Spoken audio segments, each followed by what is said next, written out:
there's only one disease of mankind, and that's fear.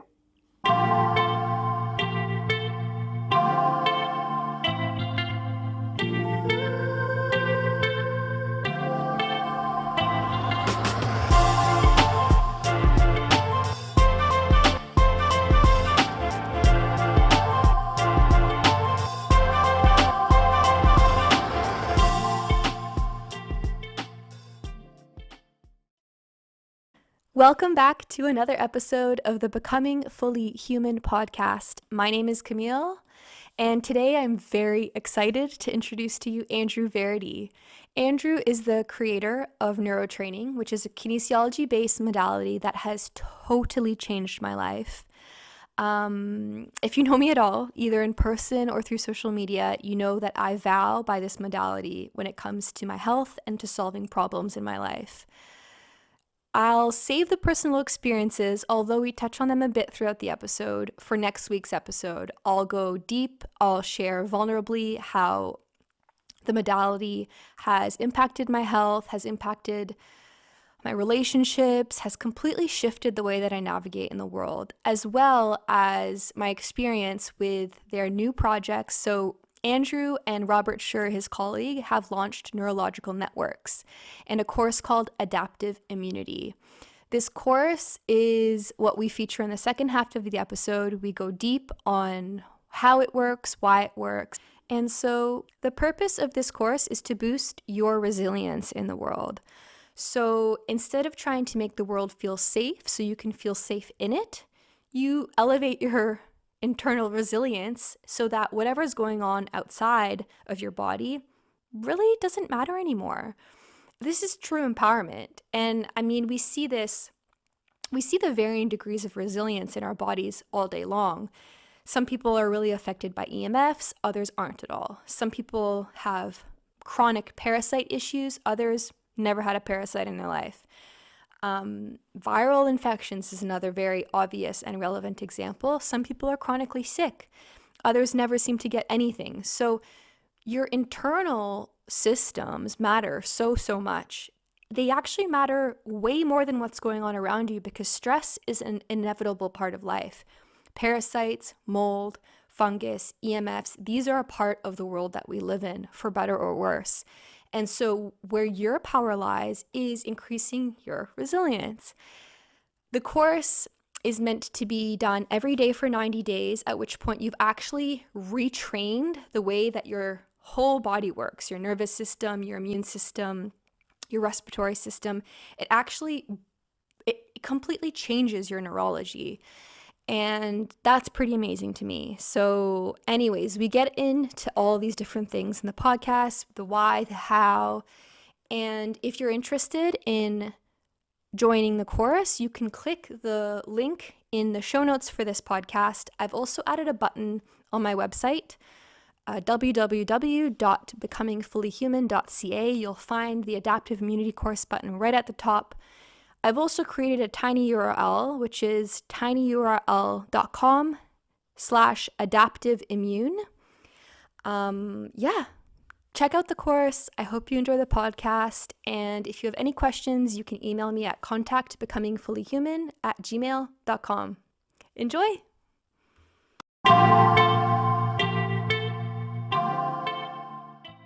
Welcome. Thank you. I really appreciate the time. And I guess let's just start. If you could tell me a little bit about yourself, maybe even your life before you discovered kinesiology, and kind of how you discovered your talents in relation to kinesiology. Okay. Well, once upon a time, when I was young, I used to do a lot of sport, and particularly judo. I really was into judo. In fact, I started at 7 years old. So my father came back from a trip from Canada, and he brought back one of the first printed manuals from the ICAK, the International College of Applied Kinesiology. And he said, I've got this really cool stuff, I'll try it on you. And I'm going, yeah, another one. He would find something, he'd try it, find something. He just had this string of things, Sounds like me. So here's another one. So it said, stick out your arm. So, so I stuck out my arm and he pushed on my arm and it went down. I couldn't hold it. And like all of a sudden, all of this exercise and training, because at the time I was training for the Australian Judo Championships. So I was putting a lot of extra work in just to find that the muscle wouldn't even hold my arm still. It's like, why am I doing this? Like everything just caved in. So then he rubbed a reflex on my body and then did the same muscle check and he pushed on that arm and not only could he not move it, but it felt like it was made of steel. I thought, that's it. I have to know what this is. Tell me everything you know. So I consumed that first manual and started practicing it on actually other guys at judo first. They'd fall over and hurt their shoulder and I'd go in and fix them up and then they'd throw me. So it didn't work out so well, but still. And then they they'd get better and they'd say, well, should I take some vitamins or some minerals or something? And I'm going, I don't know anything about it. So one of the guys at the judo club had just graduated at acupuncture college. And he said, look, I'm just enrolling in this new naturopathic college. It's got everything in it. You should enroll because no other college has all this stuff. I'm going, well, okay, so I did. So long story short, I went through and did a diploma of naturopathy, a diploma of iridology, somatic analysis, which is like different herbs and how they relate to functions in your body. And of course, I was doing the homeopathic diploma at the same time. At that time, there wasn't any kinesiology in that college. So I went to the principal and said, hey, look, you really want to make this the best college, needs to have kinesiology. And he said, well, who do you suggest we should have as a teacher? And I go, pick me.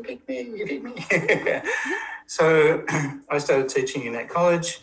And that was sort of like the academic pathway into it. But once I read that first manual from the ICAK, I then started hunting around to get more and more information because it was just so fascinating. So I found teachers from America. There were some in Australia, some from other places in the world, and I just basically just got myself buried in doing it.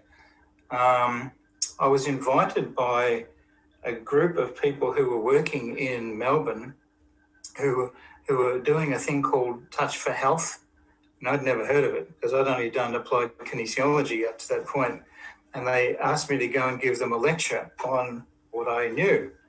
And I thought, well, I don't know that much. But I went along and I found that they knew even less.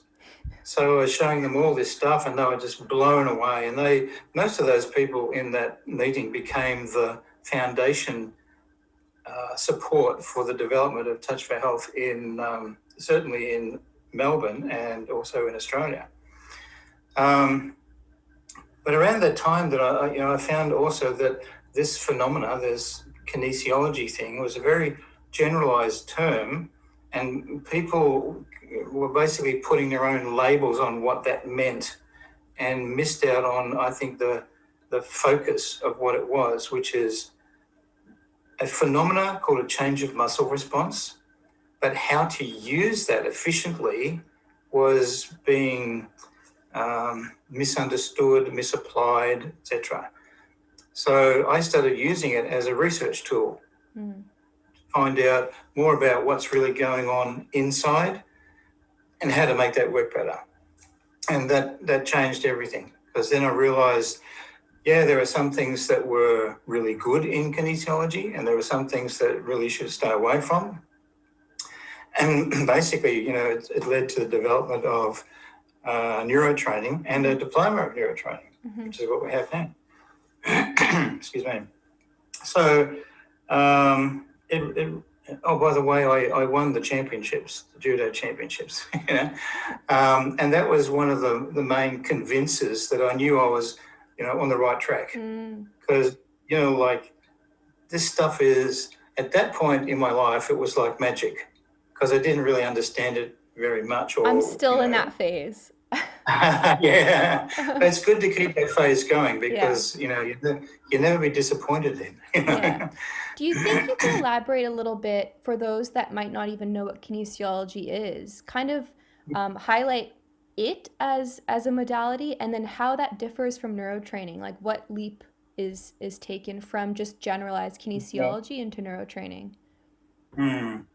Well, there's the term itself, kinesiology, is simply the study of the movement of muscles around joints. That's it. And in many countries, kinesiology actually refers to what we know as physiotherapy. The kinesiology we're talking about, which usually has a prefix to it, because of that reason, because the word kinesiology. So it needs to have a prefix. And so there was applied kinesiology, which was developed by George Goodhart and a lot of chiropractors around that time.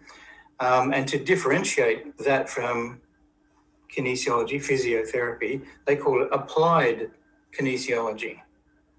So applied kinesiology had a great array of methodologies in it, and how they structured it was very much around the physical orientation of chiropractic, because they were really looking for ways of getting to, hold the vertebra in place, keep it there. And they've had lots of ways of being able to influence the muscles to do that. So, as I mentioned before, when I started to find that I could use it as a research tool, I could basically use it to verify itself relative to all sorts of different imbalances in a person, which had been an assumption in a lot of other, or if most other kinesiologies. So kinesiology was reduced to its basic mechanics by some chiropractors in America and sent out and was taught under the banner of Touch for Health. And Touch for Health still today is a quite a good summary of basic elements of that change of muscle response. But how to use it and understand how you can get the greatest effect from that is another story, right? So at one point I decided that I wasn't going to be a part of the kinesiology fraternity, and constructed the methodology based on working with thousands of people over 50 years. Well, back then it was 30 years. And put together a format of how we could actually use it in practice to get always the right result for the client.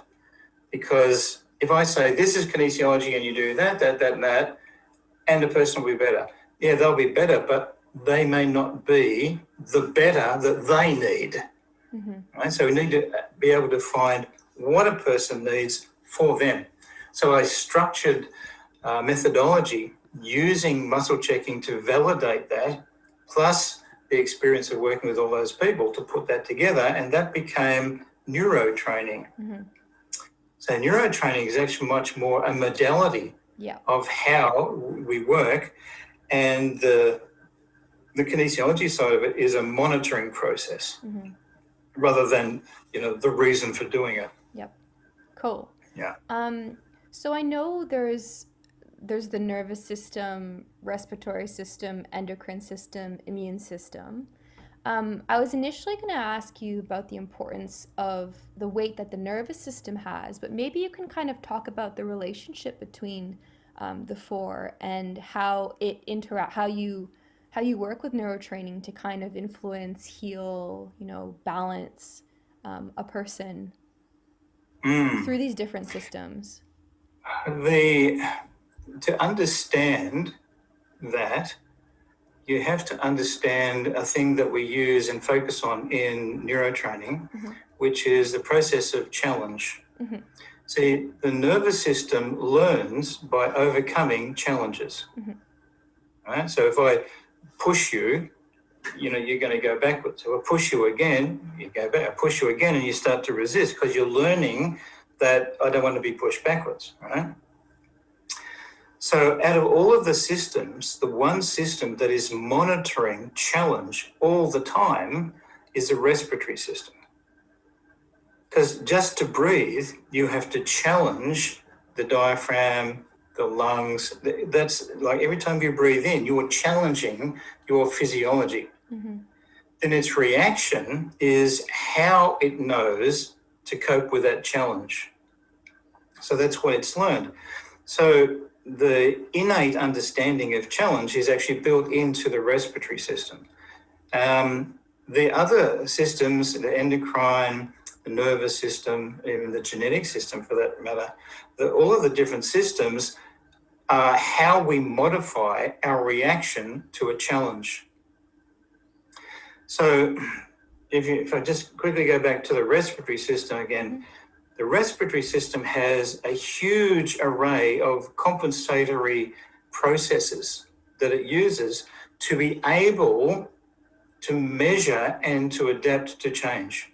It may, conscript the biochemistry or the neurotransmitters or the lymphatic system, or it'll try and find the best combination of things to put together to understand how to overcome that challenge. And that's why the respiratory system is the master system. It's right smack in the middle, and it's actually connected to a lot of our psychological and subconscious abilities, like our hypnotic structures, for example. So that's why, like in India, you've got lots of breathing positions and meditations with different types of breathing and stuff, because it's naturally connected to the hypnotic processing. So when a person comes in, they say, I've got a hormonal problem, we think, it's an endocrine system problem. Well, actually, it may not be. It could be respiratory, it could be nervous system, it could be muscular, it could be, some psychological thing. We don't know. But if the person is compensating, and this is the opposite to actually developing skills, overcoming challenge, they're compensating means that they've got a way of maintaining a way of functioning, but it's not optimal. And everybody is doing this. Everybody's walking around carrying non-optimal functions that they think is normal, because they've habitualized them. So it's an interesting challenge. But in the neurological networks, we have the process of being able to put a lot of these courses online, and in the process of if you like, collating the information, we started to realize that there are very potent and significant relationships between things that we'd never thought of before, like the relationships between the systems. Like if most people had their systems oriented properly, like 80% of their problems would just disappear. This has been that's why I'm still in the magic phase of neurotraining, is that, I've worked actually with quite a few practitioners across the country at this state, and you go in with a problem and you think we love to think we know, and I've spent most of my life operating from that place of I'm going to figure this out. And what this neurotraining, time and time again has taught me is that I actually have no idea. And the more sure I think I am about what is causing my problem, it's like so off the money. It's laughable. And that's where the power is in this modality for me. It takes out the guesswork, let the body communicate for itself. And one thing I'm pretty into at the moment, and it speaks really to what you just said, is trauma, and how we all have these, let's say childhood trauma. And not even necessarily big conventional traumas like conventional abuse, but little things, that hit our self-worth, that make us adapt to the environment in a way that we cultivate a coping mechanism. And then this coping mechanism becomes a part of our reality, and we structure, our identity around it to protect ourselves from something that was once scary. And Mm. so it's very difficult to see these parts, these things that we've cultivated as a compensation to something that might have been traumatic. And then when we're trying to fix our problem in our, in our health, in our romantic relationship, why do I do this? Why do I get so triggered? It's like, oh, you know what? It has nothing to do with, and it definitely has nothing to do with forcing a change, which is why different types of, they have their place, like the talk therapy and stuff like that, but you can't talk your way out of a problem when you don't actually know where it's coming from. Yeah. Well, like for example, the talk therapy has to have enough insight within how it's structured to be able to uncover where it could be coming from. So basically, it's looking for a cause, right? So getting back to the trauma has its own very specific set of activities in the body. Mm-hmm. So when a person is traumatized, the chemistry of the nervous system changes. Then everything that is going on at the time of the trauma now becomes associated together. It's like it's a picture, it gets stuck.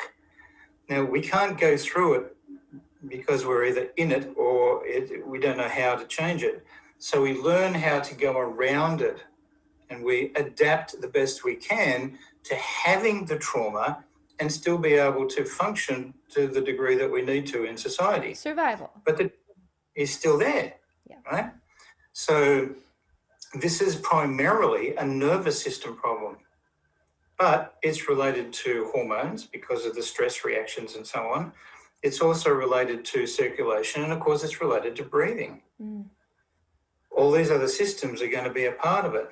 So it's very critical to be able to get rid of the trauma patterns by breaking them up. And we do that through the nervous system first, and then we see what other associations there are. In other words, what else was out of balance at the time of the trauma that became locked together. And we basically train the nervous system to have better options on how to deal with those things. Mm. So then the brain goes, well, hang on, I'm not stuck with that. I can do what I want. Oh, okay, I'll give it away. And the trauma literally disappears. Oh, it's happened to me. There's like patterns that I've had for, I'm 30 years of my life, essentially. I've been operating with a reactive... 18 tops, right? with a reaction that, when we get triggered by something, we like to think, well, I can't do anything about it. It's how, and there's a lot of teachings out there that suggest you can watch how you react to something, you can, and then from there you can grow. But I was still stuck in this place that, like, cool, I'm aware I'm getting triggered. I know it's probably from childhood stuff, but I'm also just so sick of it. Like the roller coaster of feeling out of control with little, like getting triggered by abandonment issues and this and that. And then with one session on it, we didn't even have to do a proper session. Like your colleague, wonderful Robert Schur, who will, chat about the course that you guys created in a bit. But through a little bit of investigating, it was like, oh yeah, oh, it's coming from this. Okay, a few little things, one supplement from a deficiency that it was related to. And my body actually no longer reacts to the triggers. There's no need to stop and watch where it's showing up in the body. All these somatic tools that are brilliant, actually. They've been very supportive, almost as like more of a band-aid, really. But getting to the root of the problem for me, which of course it's different for every person, which is why also there's a bit of I have it. It makes you wonder what purpose giving advice to other people has, because their problem and your problem, although the symptoms might be actually the same, who knows for that person where something's coming from. So yeah, it's been amazing. It's amazing. Well, the thing is that we focus very specifically on discovering causes. Yeah. Rather than compensations. Mm-hmm. And for every 10 compensations, there's one cause. Mm-hmm. But if you find that cause and you can rebalance and retrain the nervous system to respond to that in the proper way, that means all of the systems benefit from it, then it just wipes out all the compensations. Yeah. And you think every one of those compensations takes up energy and it has been habitualized inside your subconscious, like they're all gone. So now what do you do with the energy? Well, you have fun. It's called living, you know. So yeah, there's a lot of assumptions that, like for example, if I'm an acupuncturist and you come to me with a headache, I'm going to think about the acupuncture points to use to get rid of the headache. Yeah. That's symptomatic treatment. If I'm a herbalist, you come in with a headache, I do the same thing. What herbs could I use? I'm a chiropractor. I think, okay, let's fix the neck, you know. Like all of the modalities that have real benefit in their own technique may not be necessary for that person for that problem. Yeah. And so the neurotraining uses the person as the reference to find what they need for that problem at that time, and then we do it. Yeah. I had that epiphany actually a couple of years ago, having transitioned out of the mainstream paradigm where you run to the medical doctor at the first sign of anything and getting a pharmaceutical band-aid. But it hit me that actually there's natural band-aids too, because if you're taking herbs blindly, and I did this for a very long time, I was taking so many supplements because this person said this, and I Googled and this is supposed to do this. And so I was essentially slapping on band-aids left, right, and center because it might alleviate symptoms for a little bit, but unless it's specifically supporting the root cause, then what's the point? And that's what I love about neurotraining too, is that if you need acupuncture, if you need a herb, if you need an antibiotic, it will show up if that is the path of what the body actually specifically needs, not to compensate more, but to heal properly. So it's not, it kind of incorporates all the different modalities. It will communicate what it needs, but not just assume, which I did for a long time, that I've got this symptom and ashwagandha helps reduce stress and I'm stressed, I must take it. It's pretty cool. Yeah. Well, we've succumbed to the idea that there's a magic pill, right? Most people are trying to avoid pain, so most of these magic pills are pain remedies. And we get the idea majorly from the medical model. That's their marketing strategy. But really what we find is that a person can't come in, well, they can come in once and get rid of their acute symptoms. But that's just the start of a journey. This is an unfolding of the process that they've created since even before birth. Yeah. So we've been adding to our story in this process all the way through until we get to the point where something is now obviously broken. And so our subconscious makes the symptoms, not because of the symptoms, but because it's telling us to tell the world, help, I need help. I don't have what I need to undo what I've done to myself.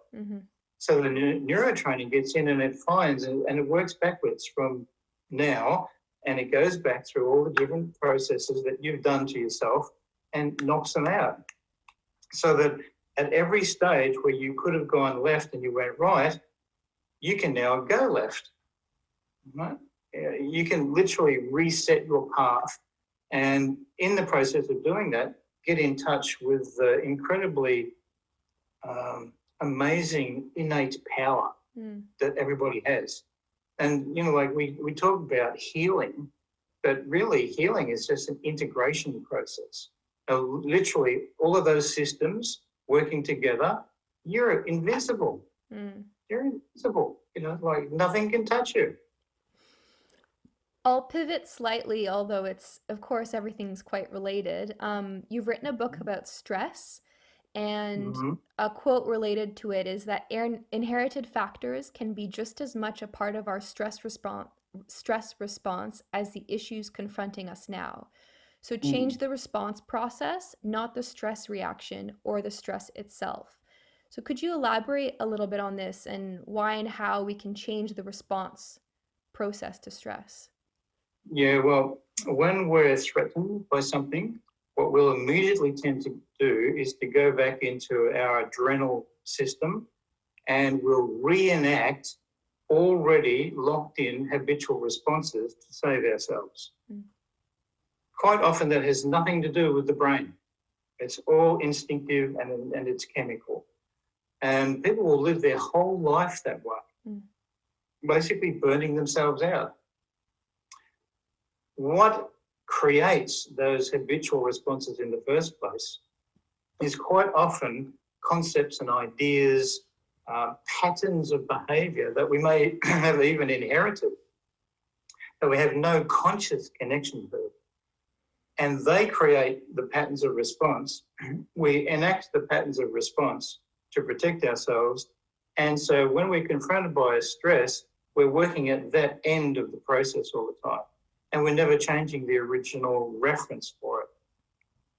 So you can actually take a stress reaction and trace it back to its original format or its original reference, which in a sense is like a mental cause. Change the perception at the time, because time is important. Memory cells are used as a part of the referencing system for maintaining our mental patterns. So we'll actually identify ages, different ages where things were locked in, like little mini traumas, if you like. Oh, that's come up And so much in every session, really. Yeah. Absolutely, yeah. Because actually it's part of how we operate. It's how we constructed ourselves in the first place. So unconstructing all the negative stuff, we're going to bump into different time frames. If we don't, if a therapy of any sort is done purely in present time, it's not going to last very long. It can't, because the person only has to remember a trauma, for example. They activate those memory cells. With those memory cells, there are certain responses. That's what makes the stress reaction. That's what makes us brain dead. So whatever the sort of stress or whatever, we're all constructed that same way. And it's a matter of associating via the nervous system a better option to that point in time, so that when the subconscious comes back to that point, it goes, oh, but now I can do this. Oh, that's better. And it'll always take the best option. And that's our saving grace, because if the subconscious didn't do that, I'd be out of a job. And of course, remembering the trauma is even necessary. It's often some things that we have no idea. That's what came up actually in my session with Robbie. It was like an asthma attack at around age 8 or 9. And, that of course I never told him about. I didn't even remember. And he's like, did you have asthma around age 8 or 9? And I remembered having a puffer. I was like, oh yeah, year 2. I Googled how old you are. And of course, and it's like that, the breathing being this important catalyst for many things, as you just explained, launched a pattern in my body that was playing out at age 30. And the proof is in the experience. We cleared that. I took a few things, and my stress response to this trigger that I've just been looping in for years vanished. Yeah. Well, that's the key word, looping. Yeah. We literally reinforce what we did before by the reaction that we take. That reinforces what we did before by the reaction that we take, and we just keep looping through the same process. And so we get really, really good at being really, really bad. Exactly. We don't even know we're doing it. Yeah. So people will, like I said before, they'll go in with a problem. They know they have a problem, but they think there is a solution to the problem, where in fact the problem is a result of a lot of different experiences adding up through a person's lifetime. And going back and undoing all of that stuff, but only working on the cause, changes a lifetime pathway of ill health, like sometimes even in just one session. It's one session. Yeah. No? It's amazing. But then the other side of it, which I think is just as important, especially these days, is that to be able to do that efficiently, you need to have a practitioner who's learned the system, knows how to do it properly, And once they know the system is what carries them through. But these days, we're not going to have access to as many practitioners as we want. So the course training on helping a person to be able to do stuff for themselves basically strips off all the professional have-tos and gives them all the necessary basics for them to be able to train their nervous system themselves. Because you can. It's like it's not a taboo, to actually do something on yourself to help yourself. But we're sort of being led to believe that that's correct. When something goes wrong with someone, what do? Oh, I've got to go to the doctor. Why? He didn't make the problem in the first place. Why go to the doctor? But it's because people don't realise that they have such a wealth. It's just an incredible wealth of opportunity built in to their nervous system and how that's all connected to the other systems. Man, it's just incredible. But, like the other day, a woman came in and also had asthma, and she'd had it for, 35 years or something. And basically it was an allergy response to something, balanced her to the allergy response. And she picked up her puffer and threw it in the rubbish bin on the way out. I said, "What'd you do that for?" She said, "Well, it's gone." "How do you know?" She said, "It's gone. It's like, even if I try to think about having asthma, it just isn't there." Which is great, because now that means all the connections in the subconscious have been made so that asthma is no longer a reference. That reaction to that, it was a food, it is gone totally. She rang me back and basically said, "Look, it was actually 2 tomatoes." She said, "I just had a bowl of tomatoes and I'm still alive." I said, "Well, that was a interesting little experiment. I wouldn't have done that myself, but I'm glad you're still alive, And she said, "Yeah, no, just to, because I knew it was gone." And you get that sense that those old patterns are no longer being used as a reference. That means that you can get back to just living. Yeah, definitely. The more, I guess we're so conditioned to live in fear as well. But now I'm at a point with my experience with neurotraining where I'm the same. It's I was going to say blind faith, but it's actually not faith at all. And it's not blind. It's through experience. I now have complete faith. A complete knowing is the better word. A complete knowing that this modality works. So we'll transition into the course actually, but before we do, I think maybe pave the way by asking you to talk a little bit about the immune system, what it is, how it thrives, and maybe what does the current mainstream paradigm have wrong about it? Oh, that's an interesting question. So I'll try and keep it as simple as I can.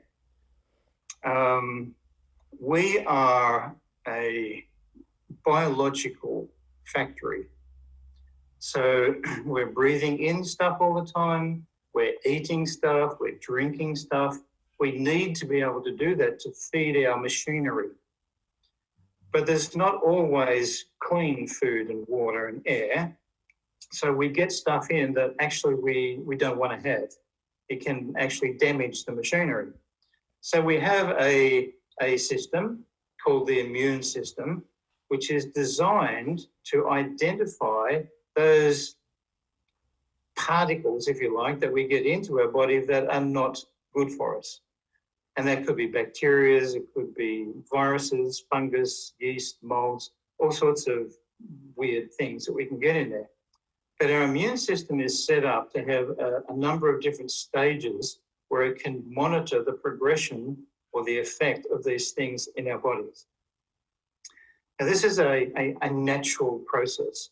So once the immune system has identified a nasty, it's worked out how to beat it up and pull it apart, literally pulls it apart, finds out all of its necessary equipment, and then it stores that as a memory.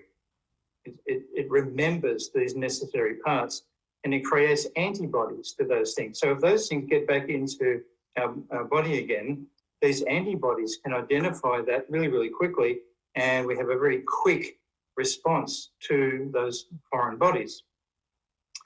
So that's how it has been up to now. Now they're doing things with injections, etc., that are changing the whole story.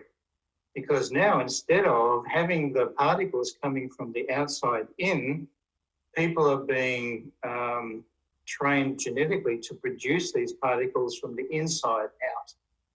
And this is now a totally different ballgame. So the immune system and what the immune system means has now changed. So unfortunately, people who have been working with the immune system in a certain way previous to now think they can use the same techniques and the same approach to deal with the challenges that we have now. And that's not going to work. It'll work to a point, but there's a lot more that has to be done. And it actually then goes back into the relationship between the immune system and the nervous system, because the strength of our responses has to include the nervous system. So the challenges that we're being confronted with now have actually changed the focus from the immune system, because there's plenty of things that can help the immune system to overcome, the natural processes of things. But these unnatural processes now have changed the focus to the nervous system. And the nervous system now has to be challenged in a way so that it overcomes that challenge and is stronger, and now against the artificial attack on the immune system. Right. And that's why I was saying before, the process of challenge is critically important. You have to have the right challenge to elicit the right response that will help you to overcome whatever is challenging you in the first place. All right? So that's the tricky part, and that's what I've been researching, particularly for the last few years. And I think that's going to answer that question, what's the difference between neurotraining and lots of the other things, is that we have worked out how to challenge the nervous system in a very unique way. No one else is doing this anywhere. So that when the people's immune systems are challenged, their nervous system recognizes that, which it couldn't do before, and now it has a response to that actually helps the person to get over it. And it is a very different way of operating for the immune system. And there are things that we have to do to repair it because it's being damaged very greatly in the current environment. And we know enough about it from previous to know what's damaged and how to fix that.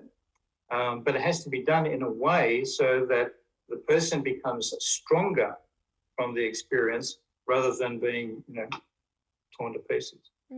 So it's a challenge for me too, So you and Robert Scher created the course that is probably the biggest driver for today's interview, called Adaptive Immunity. And so this is a course for individuals to actually take back their power from the comforts of their own home and apply these principles that we've been discussing to improve the way that their body, interacts with the world.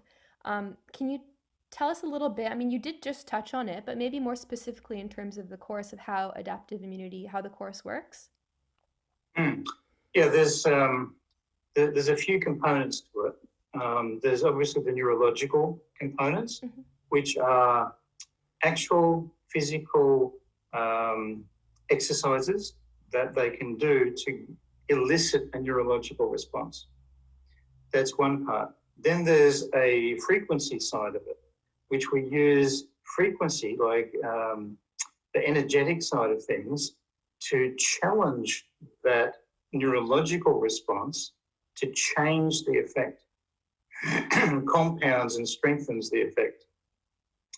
Then we can simply focus that process on whatever the challenge is. So if a person has a flu, we can challenge it on the flu. We can challenge it to bacteria. We can challenge it to parasites.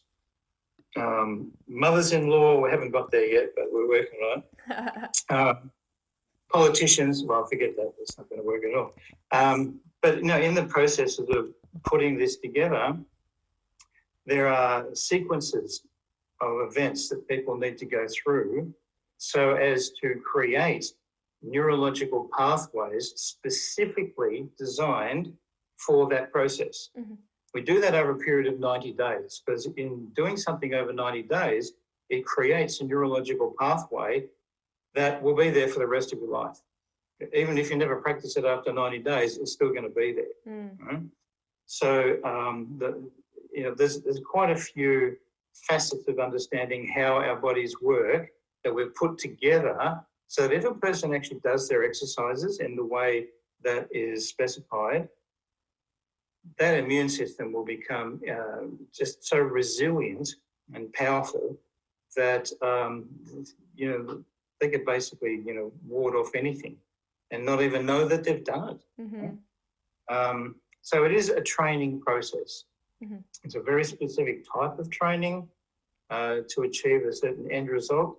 But once that's been locked in over that 90 days, it's there. It's built into your nervous system and it'll never disappear. So it's a very long-term effect training, but it's only really 90 days. And people get used to the exercises because there's not that many exercises. And they can use the various frequency challenges, to challenge the different protocols that we have within the training.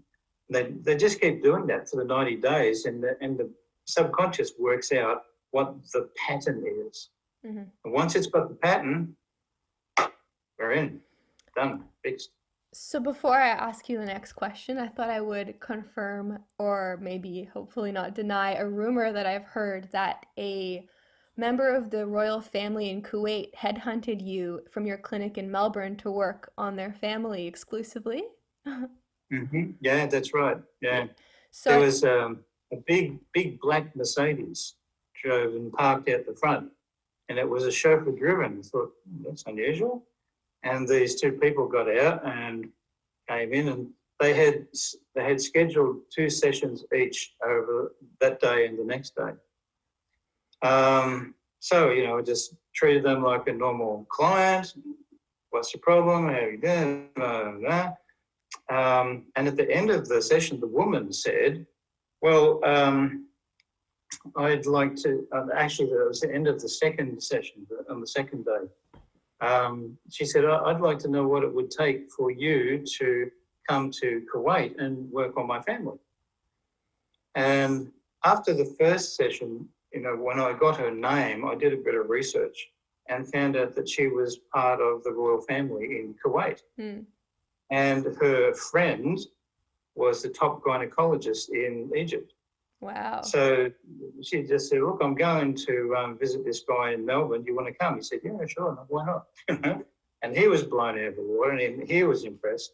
And the fact that he was impressed her even more. And so from there, it was, we worked on them right up until the COVID restrictions hit and stopped us from going over them. So I wanted to, I guess, touch on that before the next question because, people don't really generally have access to you to work one-on-one with you.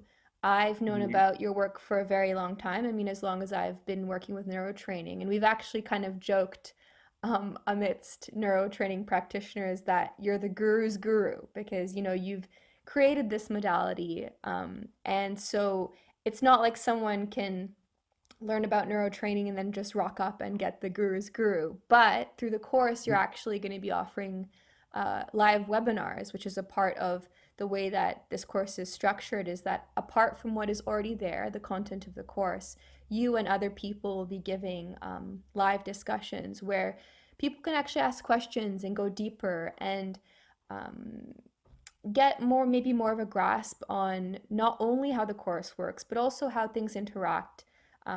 For example, parasites and toxins and 5G. And so I thought maybe you could elaborate a little bit, kind of how maybe you would in a webinar, on how specifically someone with these different situations can use the course to thrive. So, a very common one at the moment that some people are worried about is the electromagnetic toxicity happening. So with 5G popping up, but also it being a part of modern life in general. So maybe how someone who's exhibiting symptoms um, or challenges in regards to this, how can the course help them? That's a good question. It's not actually the 5G per se, it's how well our existing response to electromagnetic radiation is processed in our body. Because we have what's called an electromagnetic system. That means our subconscious nervous system, all the other major systems, are monitoring the effects of all sorts of things, electromagnetics being one of them. So when we're confronted with 5G, we have a new set of challenges because 5G is not a consistent frequency. It's varying all the time. It pulses. That's done deliberately. It pulses, if I'm... It pulses, yeah. But the pulse rate changes too. So it's not something that our nervous system goes, oh, okay, every 0.3 of a second I need to do this. Because it isn't 0.3 of a second. It's like 0.7 and it's 3 seconds and it's 1 and it's like, it's all over the shop. So our nervous system can't predict that. So what we have to do is to train our nervous system to use our electromagnetic system differently. All right? So then we use the 5G itself as the challenge to find out how to do that. We find out how to do that and people practice the protocols in strengthening their electromagnetic system to the point where then the 5G doesn't have the deleterious effect that it would with people who don't have a strong electromagnetic system. See, if we, I'll make this up because it's the only way I can do it. There's a poison called X, right? And we've never had X before. We don't know how to process it. There's no way of understanding, or even when we're getting it, right? So when this X gets into our bodies, we have all these weird symptoms and we're really crook, but all of the systems inside of us don't know what to do with X because we have no previous experience of it. Well, we can take that X, right? We can actually find that it is X. We can train all the systems that are related to eliminating poisons out of the body, train them to be stronger and more resilient, then X is just pushed out of their body. Or in the process of doing that research, we'll find out how to eliminate X out of our body. So that means that later on, if we're confronted with X again, we know what to do with it. And so it's no longer a problem. So the key thing is that if we have an innate reference or understanding of what's happening inside of us that relates to a specific challenge outside of us, we can work out what to do about it. Right? It's actually true that X is around and being pumped into us all over the place. And it is something that is totally foreign to humans. So we have literally non-organic materials invading our bodies and we have to learn how to deal with that because we haven't had to deal with that before.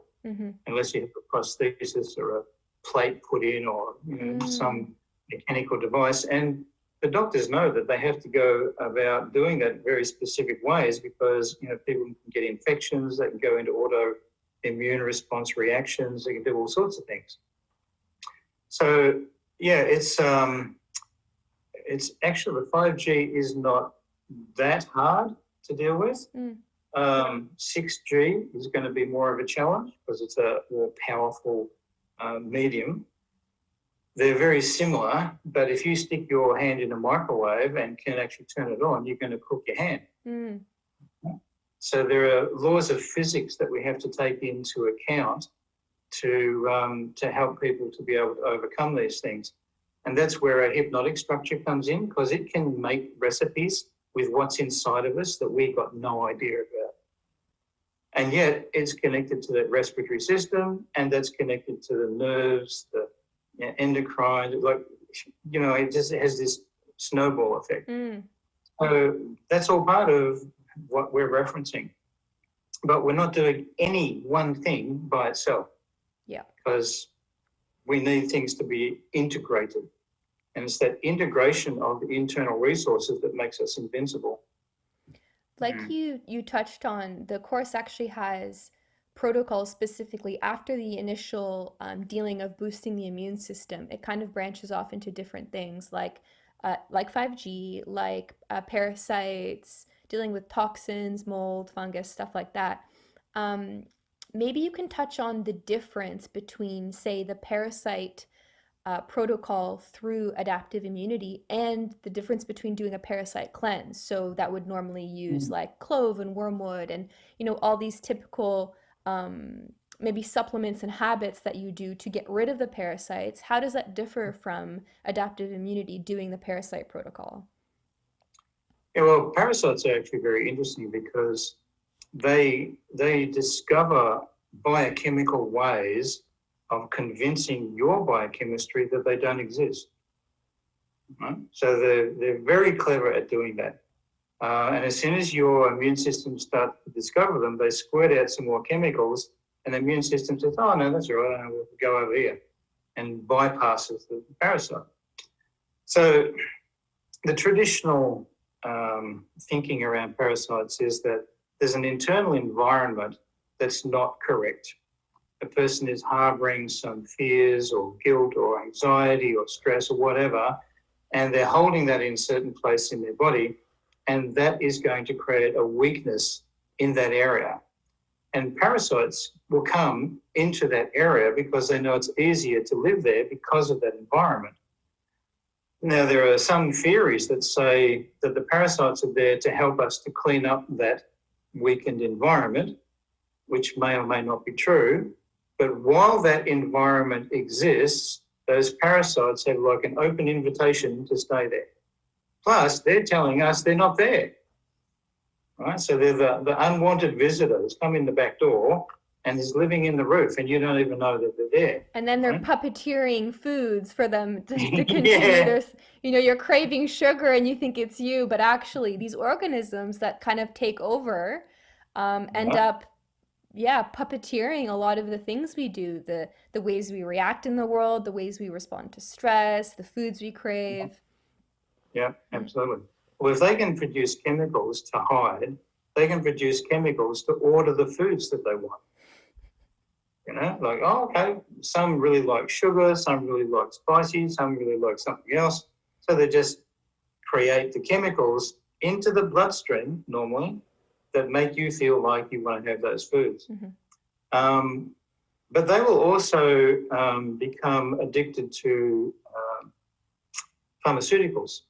They will like and have a preference for some drugs, and not just pharmaceutical drugs, recreational drugs as well.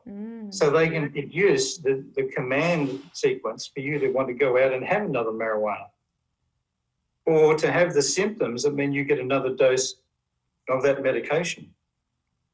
It's not that you have the problem, it's that you have the parasites who want the medicine for that problem. Wow. Right? And this is all on the biochemical level. But what we've found is that there are other ways of changing that environment, and that's largely neurological and in combination with the protocols. So we put these protocols together and we challenge them to be a stronger response, and that wipes out that environment. And the parasites can't live in that environment any longer. So then if you have your worm cleanse or whatever, or even just a good dose of pumpkin seeds, and swisho, it's all gone, because there's nothing for them to hang on to. In fact, parasites aren't that difficult to, some parasites are difficult to get rid of because of where they go. Ones that get into the gallbladder and the ducts and stuff around there are a bit tricky to get rid of. But most parasites in the gut are relatively easy to get rid of.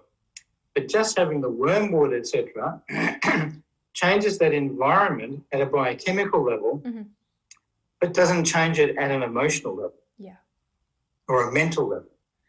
So you have a temporary clean out because of the chemistry, But then because the person is entertaining the same concepts, that environment is reestablished again, and back come the parasites. Which is why some people are always sick. Some people, two people will go to the same environment, which of course the world is filled with viruses and parasites. They're in the earth. So walking bare feet, we can get parasites, coming up through the soles of our feet, but two people go to the same place. One person always gets sick, one person always gets the parasite, one person always gets, but it's creating that resilience on an internal level so that you can go out into the world and not be not have an open invitation for all these stressors. Yeah, that's right. Yeah, cool. So like when I went to Singapore in a research workshop, I played it smart and I watched where all the Singaporeans ate. I said, so they're eating there. Okay, so I go over there, have some food there, and I had the worst case of barley belly. It was like razor blades. It was just awful.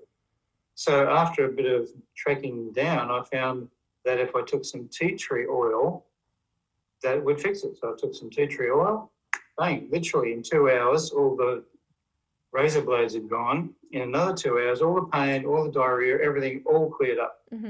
And I thought, that's strange because tea tree oil isn't like one of your standard anti-parasite things. And then I realized it wasn't a parasite, it was a different type of amoeba that had got in there. But it was through the muscle checking that I found that it was tea tree oil. So our innate intelligence, if you like, is able to monitor what's going on better than what we think is going on. And that's the advantage that we have in being able to use the muscle monitoring, because it just takes us to exactly where we need to go when we need to go there. It's almost like cheating.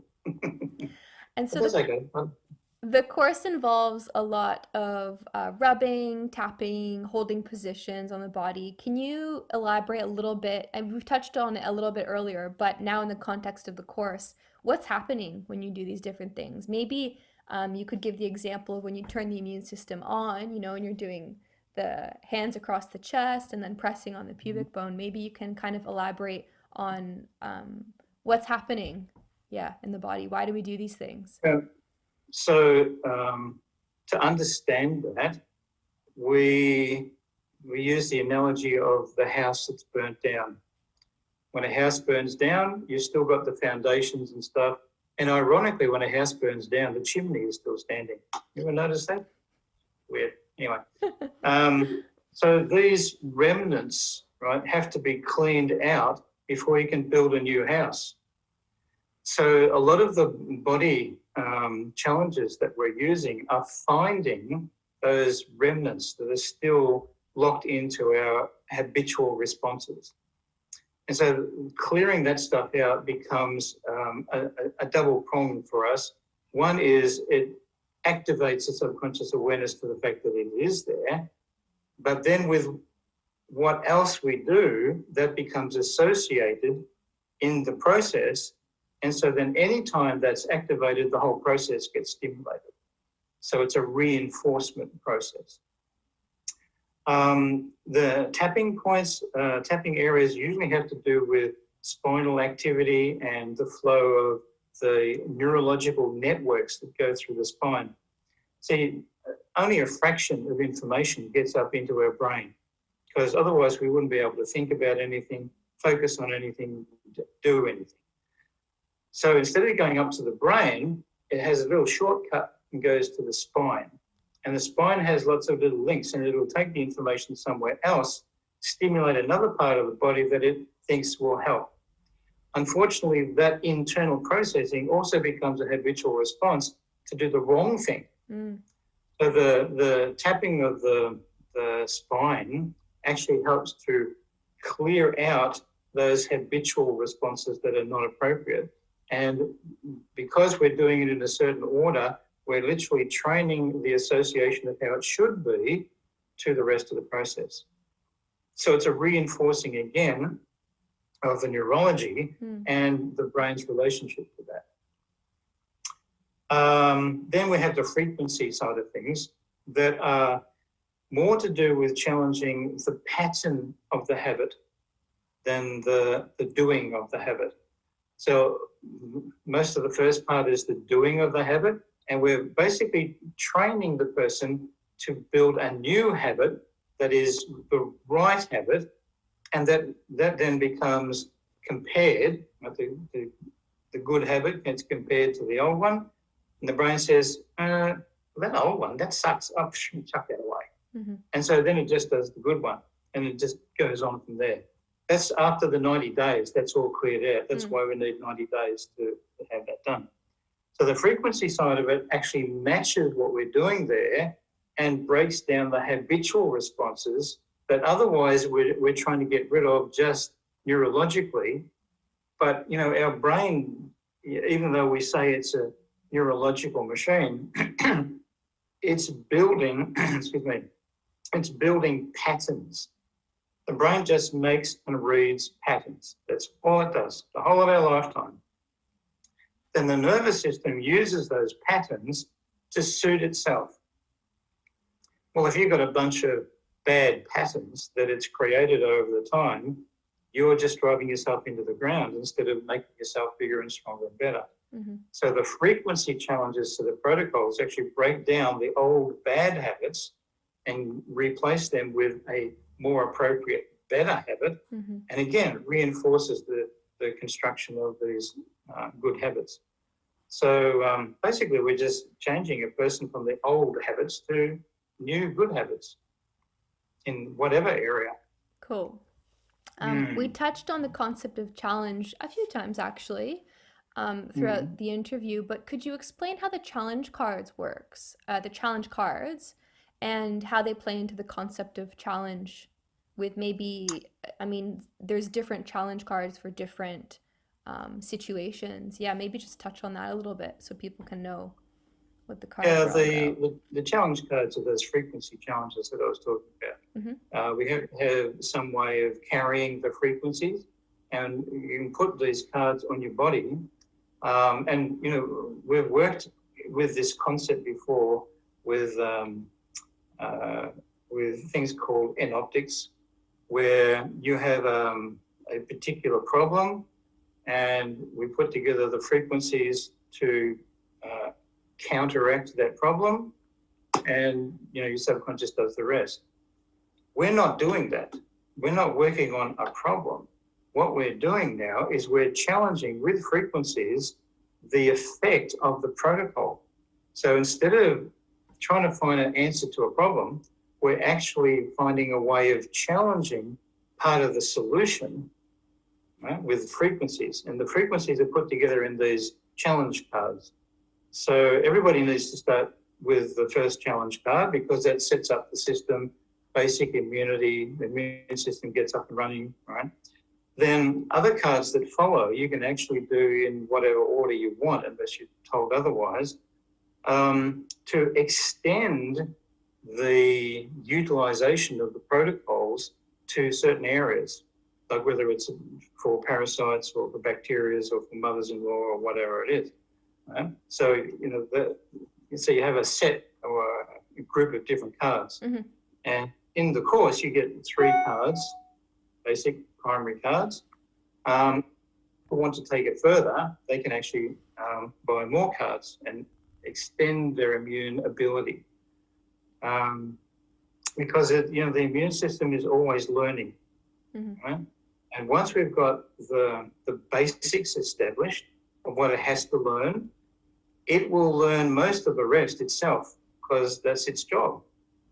Because in the process of getting it to that point, we've actually integrated a lot of the other systems without the person even knowing it. So yeah, the cards are basically the carriers of the frequency challenges, breaking up those mental habits that have caused the problems in the first place. Yeah, cool. So you've said 90 days. The protocol should be done for 90 days every single day. Every day for 90 days. Yep. You can use different combinations of the cards and whatever part of the protocols that you're using, but it's better if you do all the protocols, right, from start to finish. Yep. And you can add and change the cards while going through that. It's the practicing of the protocols for that 90 days that builds in the neurology that we want to have stuck in our subconscious. Wonderful. It's pretty tricky. Well, thank you. Thank you so much for your time, and even more so for your time invested in creating the course and creating neurotraining and like serving the world in a way that, like, truly from the bottom of my heart, if people just could connect with these modalities and use them to serve their health, their well-being, we would be living in a much different world, because I know from experience neurotraining these courses have changed my life. Like, this has completely changed the way that I see myself, that I operate in the world, my relationship to, even being a part of nature and wanting to optimize and thrive in this world and not live from a place of fear and feeling like, health is something outside of us. It actually is just so empowering and inspiring. So thank you. Yeah, that's my pleasure. There's only one disease of mankind, and that's fear. And understanding the mechanisms of how we do that, it's actually not that hard to get rid of. But when we're in it, we don't know that.